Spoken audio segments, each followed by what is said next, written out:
ৰাম নাৰায়ণ ৰাম। এদিন পিতাই তেওঁৰ 7 বছৰীয়া পুত্ৰজনক থাকিৰক ভোগ দিবলৈ ক'লে। পুত্ৰজনে গ'ল আৰু ক'লে, বাবাই প্ৰতিদিনে ভোগ দিয়ে, আপুনি উঠক, যদি আপুনিয়ে ভোগ নোখায় তেন্তে বাবাই মোক মাৰিব। সেয়া কেনেকৈ উঠিব? তেওঁতো কেতিয়াও উঠা নাছিল। পুত্ৰজনে দেৱতাক মাৰিবলৈ আগবাঢ়িল। সেই সময়তে দেৱতা প্ৰগট হৈ ক'লে, মাৰিবি নে? আৰু দুধ খাবলৈ ধৰিলে। পুত্ৰজনে ক'লে, সকলো দুধ নাখাবি, অলপ ৰাখি দে, বাবাই আহি চাব, যদি দুধ নেদেখে তেন্তে মোক মাৰিব।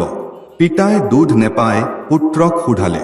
পুত্ৰজনে ক'লে, মই কিমানবাৰ কৈছিলোঁ সকলো নাখাব বুলি, তথাপিও সি সকলো দুধ খাই গ'ল। এছৰ সকলো বুজি পিতাই ভগৱানক ক'লে, আপুনি তেখেতক দৰ্শন দিলে, মোক নহয়। তাৰ এছৰ সেই পুত্ৰজনে নিজেই থাকিৰক ভোগ দিবলৈ ধৰিলে। এইবোৰ সকলো খুব সহজভাৱে মহাশক্তিৰ খেল।